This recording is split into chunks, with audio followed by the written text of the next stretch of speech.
The discussion I had with Bill in the old days.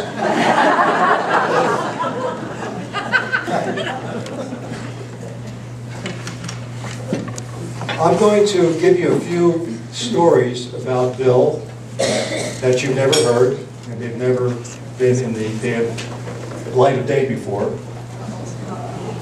And behind the scenes, the real Bill, so that you can understand what encouraged many of us to move on and do things with our careers and our lives.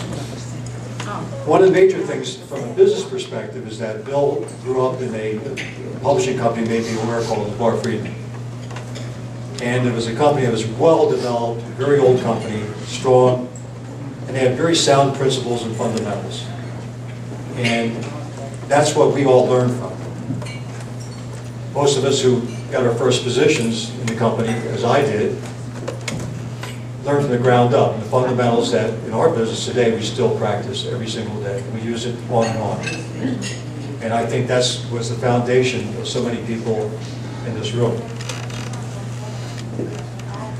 I remember in the areas of example of competitiveness, Bill was one of the most competitive people I ever knew. And I know because I played tennis with Bill for 15 years and never beat him. 15 years. He was okay. I was a slow learner, of course. And he really enjoyed that, I have to tell you. That was probably the highlights of every time we went out. But it was amazing, and then I finally did beat him, and I felt pretty good. But that was competitiveness.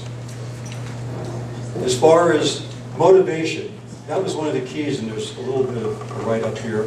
I found that item in the 1988 planning discussion, that's in your program, page 2, that was basically the mission of the company. And you take a look at the elements of that. It's pretty fundamental, as mission statements can be, but to practice them, extremely difficult. And that was the difference of Gorman Publishing Company, because we really made an attempt to follow those principles. The key to the company, as far as I'm concerned, was a never-ending approach to people. And all the things that you experienced in that company were intentional concerning developing people. You hear the old adage, people go down, our assets are people, and they go down the elevator in the evening. The Gorman was more than that. We anguished when we felt that people weren't achieving the kinds of goals and expectations of the company. We also were wired with a bunch of A-plus people, as you could evidence tonight in this room, in the bar, and every place else. It was an incredible time to watch a company being built. So, anyway, in the early days, I joined the company in 1969. Didn't know anything about selling advertising. They took a major gamble on me, and it worked out fine for me. And we then moved into 3 or 4 years where I would see Bill mostly in the East Coast, and we set a record for the number of restaurants we closed. I mean, all over the East Coast.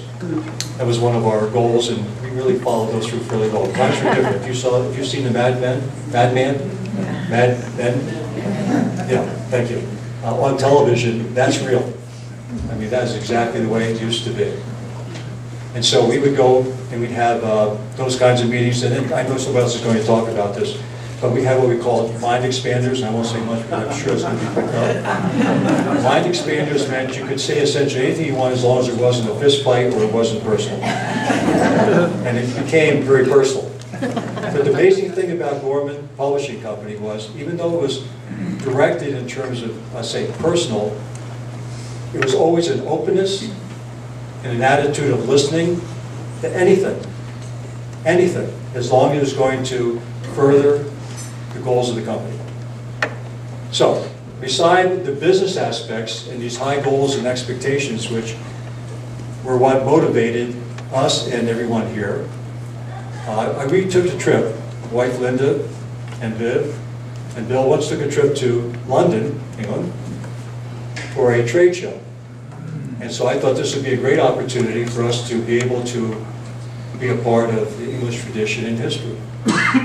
So one day we were driving, we drove out to a small town, if you ever get there, it's Slipeville in Cotswolds by Oxford.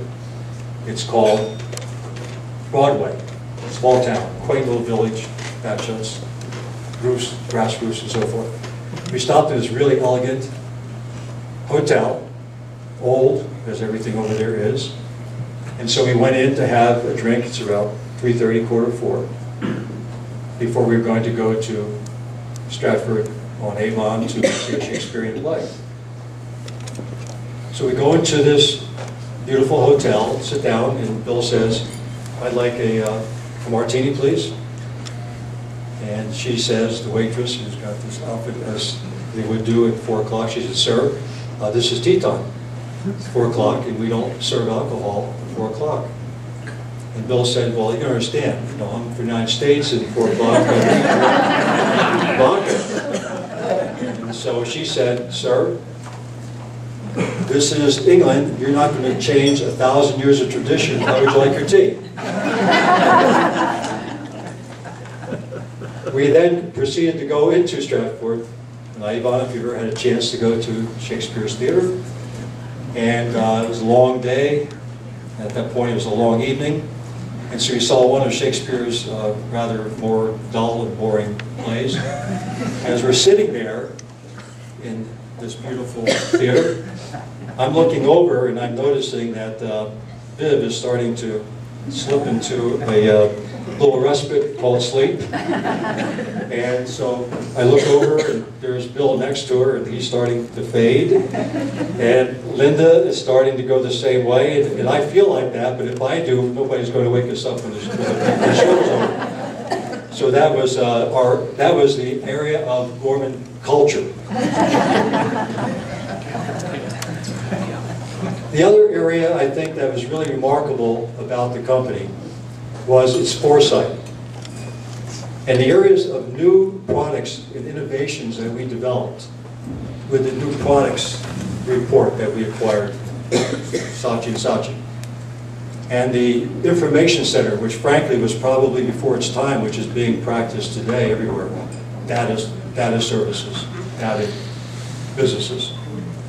And the research, and I saw Barb earlier tonight, and I said, "You remember how we gave you all that time and never put any pressure on you to get the research projects done?" She asked if I was who I was and I worked at the company. But as people told me tonight also, it was that kind of aggressiveness and attitude about achieving the goals that really did foster our personal attention to being successful. So they're just a couple of the memories that I have, and as I was thinking this through, I was writing down a whole bunch, and there just isn't time. But in my entire career, as people also said tonight, we didn't know, most of us did not know, how good a company that was until we left. We didn't realize the people aspect of it, the goal orientation, anything to be successful, the continuous motivation to succeed. And all of us really, really enjoyed that. I think in terms of being recipient of it, wasn't always easy. And Kyle Stagnito reminded me a couple of days ago about the Janmar program where we had the trains running through the entire halls. I mean, it goes on and on. Hopefully people can think of some of those ideas this evening. Janmar program.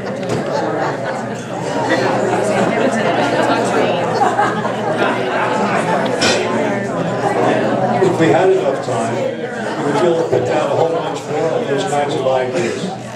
I will say one other thing, and this is for Amy. I said, I never worked in such a nice building my entire life as the President's Tower was. Again, first class like everything else the company did.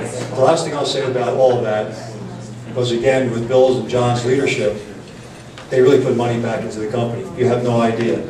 They weren't taking it out and putting it in their pockets. They really were putting everything back in to the company to be successful. One quick story about John Gorman. I worked more closely with Bill. Dave and Bill worked more closely with John. But at this time, I was in the East Coast for 9 years. I worked out of Pennsylvania. And in those days, in Sedalia, there were no computers. There weren't any fax machines, just a telephone. And so every Friday afternoon, about 5 o'clock my time, Friday afternoons, almost continuously for 7 or 8 years, John would call me, and he would say, Harry, you've done a really good job this month, you're really there, but we have a couple more pages we need. And so he would say, why don't you call such and such and such and such. And this happened like every Friday afternoon. It's 5 o'clock, it's a long week, I want to knock off, take care of the horses, I won't do anything. And he would say, how about this account? And we'd start talking, I'd say, John, I already called that account. I've talked to him 2 or 3 times, I got 2 or 3 no's. You know, there's no way they're going to do it. And he would say, give one more call, here's the idea. And I mean, this really bothered me because 2 out of 3 times when I made that call, I got the business. So the good news was I got the business. The bad news is I really hated John being right on that. So with that, we'll continue on at this point in time, and I'd like to have Bill Donahue come up.